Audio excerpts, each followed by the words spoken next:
Mennäänkö Manu aamikselle? Tule Manu. Syömään. Aamikselle. Hyvä. Onko tää Manun TV auki? Noin. Nyt on Manun TV. Suora lähetys on päällä. Oho! Mä ihmettelin, että miksi täällä on vähän jotenkin kylmän tuntusta.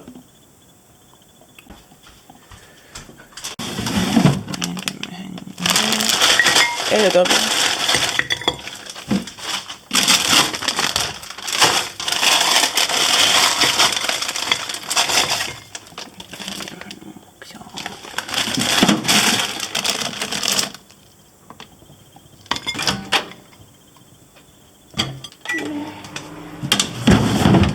Ai.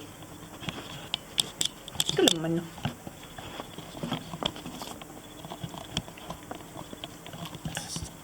Hienosti Manu.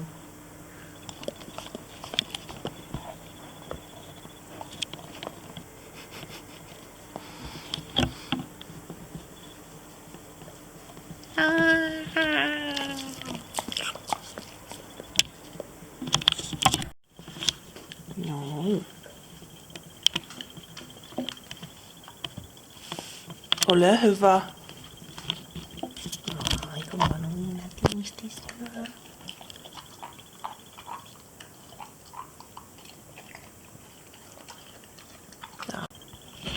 Ajattelen tehdä historiaa tänään ja ottaa vlogin. Wow! Manu on nyt syönyt, niin sitten hänen seuraava aamurutiininsa on mennä ikkunan ääreen vahtimaan oravia. Manu on alkanut kiinnostaa tämä kamera. Viikko sitten otin ensimmäistä kertaa kalasilmäobjektiivilla Manusta kuvia, niin no ei se sitä onneksi pelännyt. Vähän hämmentynyt oli vain. Ja nyt tämä kiinnostaa vähän eri lailla. Lintujakin hän vahtii tietysti. Tänään on lakanan vaihtopäivä. Mä käyn yleensä aina... Manu ei tule nytten. Aina tamppaamassa lakanat. Silloin kun otan ne pois. Ja siis tamppaan lakanat sen takia poisoton jälkeen, koska näistä on aika paljon pölyä. Syystäkin Manu, niin mä tiedän, joku neuroosi tampata aina ennen kuin laitan koneeseen, että olisi mahdollisimman vähän pölyä, joka menee koneeseen ja mahdollisimman vähän pölyä, joka tulee pois. Pesun jälkeen joskus tamppaan myös ennen sänkyyn laittoakin. Vähän outo tapa.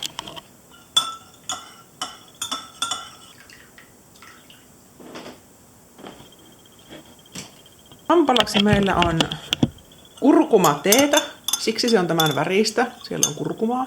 Eilisen kahvin jämät sekä Nesquikkiä. Joku saattaisi sanoa taas, että naiseksi on aika vitun sikaa. Kerrankin mä tein poikkeuksen, että mun kahvinjämä oli yön jääkaapissa eikä pöydällä. Etten saa mitään ripulia.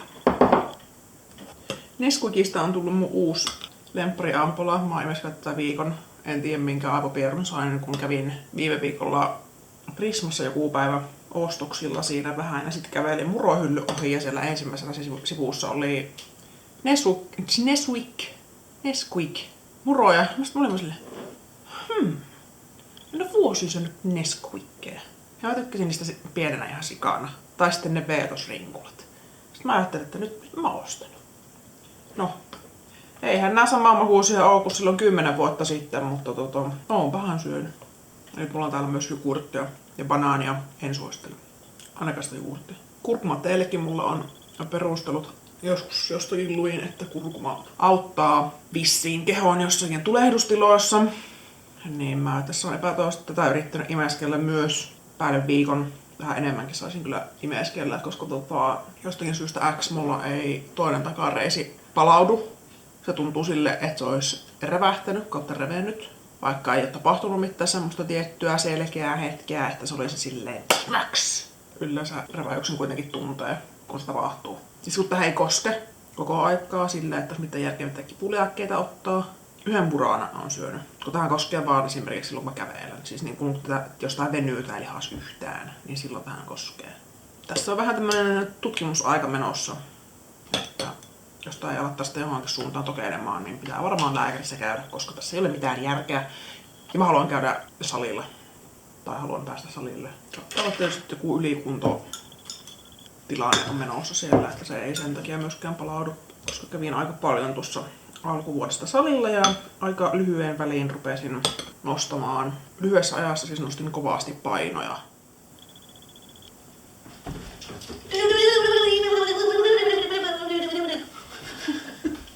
No niin, ystävällinen. Pitäisikö mennä ulos? Hei, riittää. Enkin vaan Ai. No niin. Ystävä. Ravistele. Ravistele, Manu. Ravistele. No. Mikä se on? Oho, nyt meni orava. Mene katsomaan. 2 oraavaa hyppäsi just puusta toiseen. Hieno ne meni. Pönttö.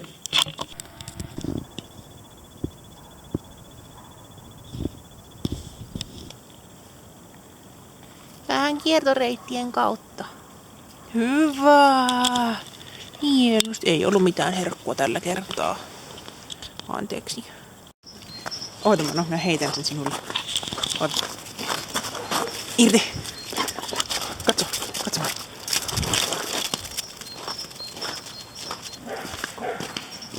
Sinne meni. Mä oon tehnyt parina lenkkikertana suuren poikkeuksen ja mä oon laittanut Manulle vaan kaulapanna ja flexin, kun yleensä mulla on siis valjaat ja lyhyt naru. Ja eilen oli oikea sivu.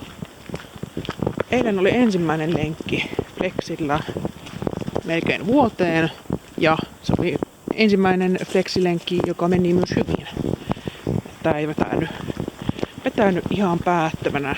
Ajattelin, että flexin käyttö voisi olla ihan kivaa, koska se niinku saa kulkea paljon vapaammin, kun on useampi metri tässä. Ja sit mä oon huomannut muutenkin sen, että jos Manu saa kulkea vapaasti tai niinku vapaammin, niin se kulkee nätiimmin silloin. Et mitä lyhyempi naru on, niin se enemmän se vettää. Tämmönen testivaihe menossa, että miten tämä flexielämä sujuu. Tää on ihan mukavaa. Sitten meillä on Manun lemppari kauhistuksen kana äkkitassujen pesu.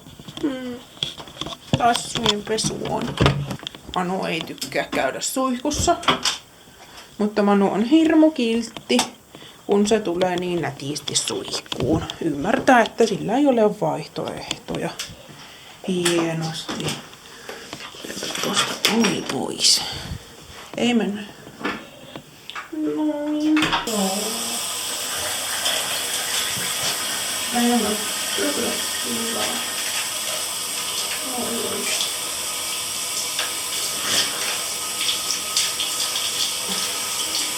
Voisi tulla ihan rauhassa jo. Isommat vedet tässä pois, koska nyt tämä Manu ravistelee itsensä tuossa ulkopuolella.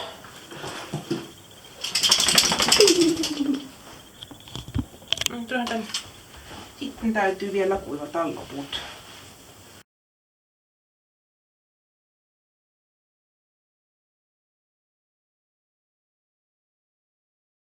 Näitä periaatteessa tarvitsee oikeasti pestä. Vaan pyyhkeellä pyyhkisi, mutta kun tulee hiekkaa. Hiekkaa tulee niin paljon sitten tuolla karvien välissä, niin tälleen saa pois. Minun takia on silmässä. Tuossa. Kiitti. Kemin. Sitten pieni meikkituokio. Meikkipöytäni. Ja sitten mä lähden pääjuttuna hakemaan ompelukoneen huollosta.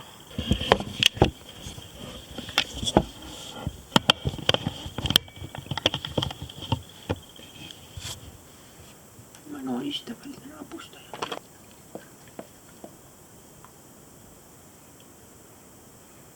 Taisikö huolestua, kun meikkivoide alkaa haisemaan eri kepperille? No ei ihan eri kepperille haise, melkein. Joku kattoo kauhuissa siellä, että jumala. Olet leikannut sen ja nyt se hapettuu siellä. Ihmekös kun haisee vähän eri keppeille.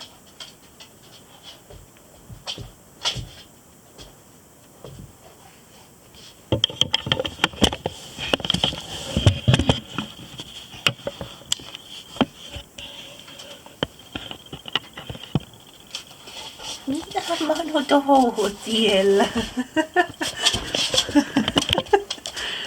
Manu oli taas tutkimusmatkalla sängyn alla. Manu oli tutkimusmatkalla. Rakas. Joo. Olen laittautunut turhanpäiväisesti kauppareitsua varten. Mä lähden nyt hakemaan ompelukoneetta huollosta ja sitten käyn Prismassa ruokaostoksilla ja tärkeimpänä Manun ruokaostoksilla. Ja Manu tulee tietenkin mukaan, koska mä olen just niitä ihmisiä, jonka pitää ottaa koira joka paikkaan mukaan.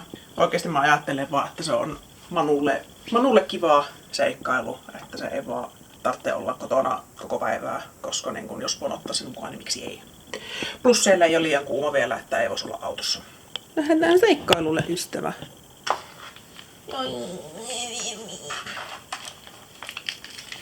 Ai niin, nyt, oi hienosti Manu.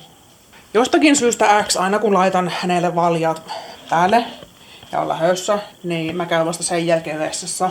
Mutta mä näytän teille nyt, että mitenkä meidän vessarutiini menee. Ja koska asun yksin, niin mä pidän siis oven aina auki.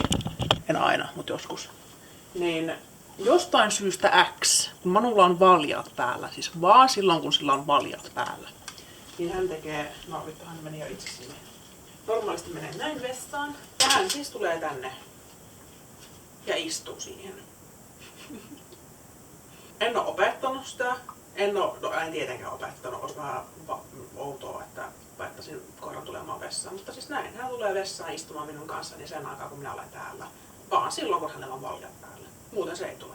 Sä oot ihan pöhkö, Manu. Voi se vaan istuu. Vahti mun pistiä. Tällaista meidän elämä on. Kävin hakemassa se ompelukone. Minähän siis vein tämän huoltoon sen takia, että minä sain 2 vuotta sitten itselleni ompelukoneen syntymäpäivän lahjaksi, kun täytin 30 V. Hän on ommennut sille kertaakaan, muuta kuin semmoset random 2 sentin testipalat. Ja tuossa 2 viikkoa sitten ajattelin, että no niin, nyt minä ompelen, että nyt olen inspiroitunut. Ja no siinähän kävi silleen, että siinä se kaasu ei siis toiminut. Kun sen painoi ihan niin siis pohjaan, niin se liikkui silleen tälleen näin se neula. Tätä tahtia liikkui se neula. Sitten mä olin siltä, että ei vittu, että tää on niinku stereotyyppinen tuuritilanne, että sen kerran kun rupeat ompelemaan, niin ei varmaan kone toimi. No, minä vein sen sitten huoltoon ja siinä meni 2 päivää, kun tuli sitten viesti, että kone on nyt huollettu, että voitte tulla hakemaan. Ja minä kävin sinne tuossa hakemassa ja no, siinä sitten se herra oli silleen, että niin, että tässä on että kone on testattu, kaikki toimii, ei ollut mitään pölyjä ja että takuun piikkiin kyllä laitettiin tämä, että tässä koneessahan on tämmönen liuutettava nappi, missä on semmoset niinku nuolenkuvat, vähän niinku videota kun kelaataan, niin on semmonen 2 nuolta ja 3 nuolta ja 1 nuoli. Että se on se kaasun nopeus, että se oli vissiin ollut siellä hitaimmassa, että sen takia se ei sitten liikkunut. Sanoin kyllä siinä silleen, että nyt oli kyllä noloa. Ja ystävällistä oli, että laittoi sen takuun piikkiin, että ei laittanut mua maksamaan 50 siitä, että ne on siirtänyt yhden napin oikeaan asentoon.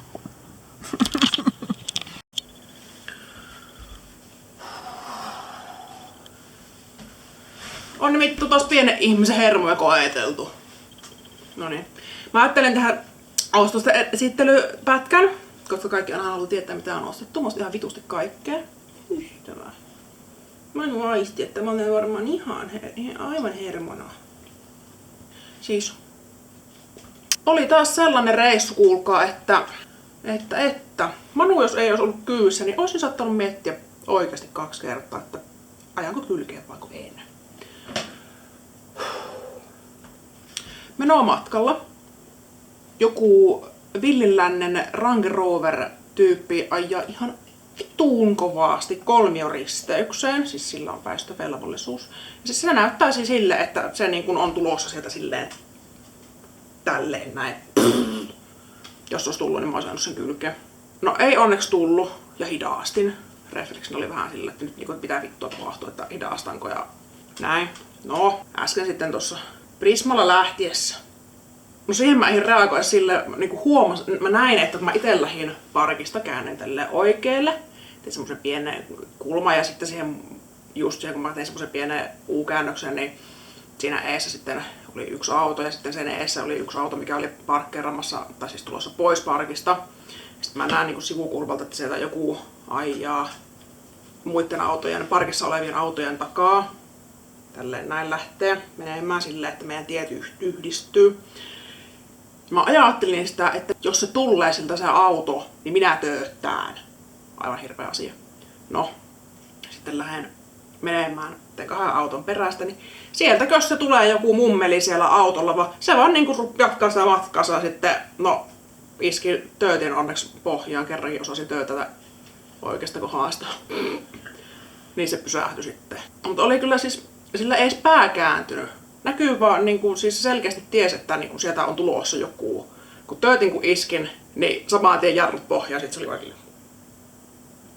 Sitten mä menin siitä ja näin. Sitten menee 200 metriä liikenneympyrä. Joensuussa liikenneympyrä käyttäytyminen. Se on vielä semmonen liikenneympyrä, joka on vähän semmonen hassu, että sieltä kun oikealta tulee, niin se näyttää suht suoralle tieltä, mutta siis se on liikenneympyrä. Niin minä tälleen tulen näin. Olen liittymässä liikenneympyrään ja katsoin, että okei, sieltä ei vasemmalta ei siis näkynytkään autoja, oikealta tulee autoja, sit käännyin. Ja siinäkin eihän tällä sekunnin ajatella, että jos sieltä tulee joku auto, että kun niillä ei ole aikaa mennä siitä, niin siinäkin näkyy kattoa tälle vasemmalle kaasupohja suoraan menee vaan sitä eestä sillä, että mä joudun jarruttamaan.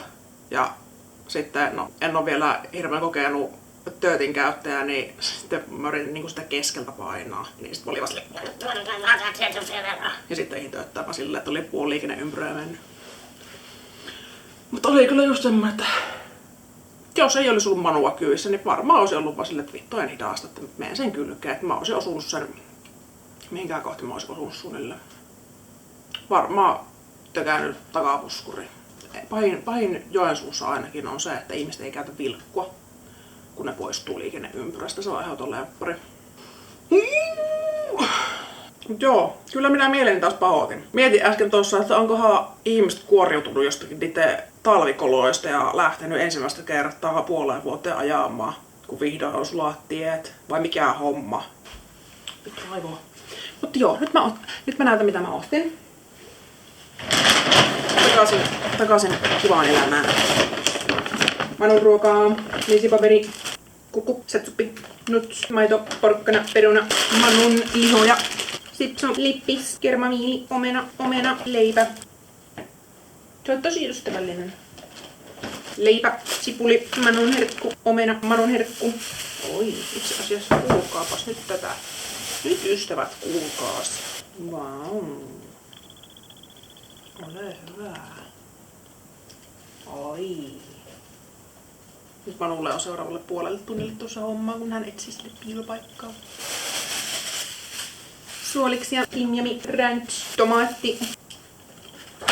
On. Joo.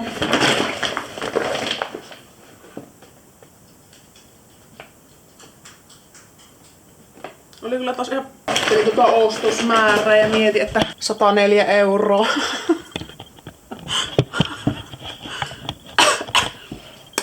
Joo, 104 €, niin no. Lippis oli 20, koiraruola 30, siinä on 50, 60 niiden lihojen kanssa ja onks nootittu maksanut 40 €? Joo, moro. Kyllä. Nyt mä näytän teille, kun Manu piilottaa luun. Minne se voisi mennä piiloon? Et sä voi viedä sitä ulos. Manu haluaisi viedä ulos, mutta kun se kaivaa sen jonnekin, niin sit se mädääntyy ja matoset syö ne. Joo.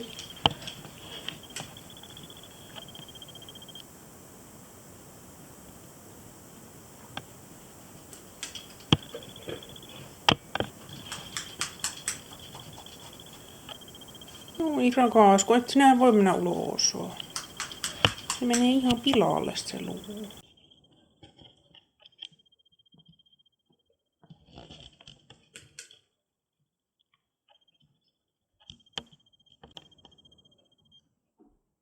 Laitoin takan lämpiämään. Ja koska hermoni ovat kireät, niin ajattelin rentoutua tämän äärellä. Ei varmasti ainakaan helpota hermonia, todennäköisesti. Joo, otin vasta tuossa päikkärit 45 minuutin mittaiset ja sit rupes naapurin poika pelaamaan koripalloa, niin ne loppusti siihen ne päikkärit. Kello on 10:08 nytten. Mä laitoin munskuja kiehumaan ja sitten mä syön perseen räjäyttelyn nuudeleita ja laitan noin kaveriksi, koska olen lihava. Ja sittenpä lähden käyttämään Manua ja sitten on sen ruoka-aika ja sitten en tee varmaan mitään muuta kuin vähän leikkelen näitä tämän päivän videoita ja laitan lakarat. Mutta ketään ei kiinnosta lakarat laittanut. Näin. Sellainen oli mun päivä. Hipa!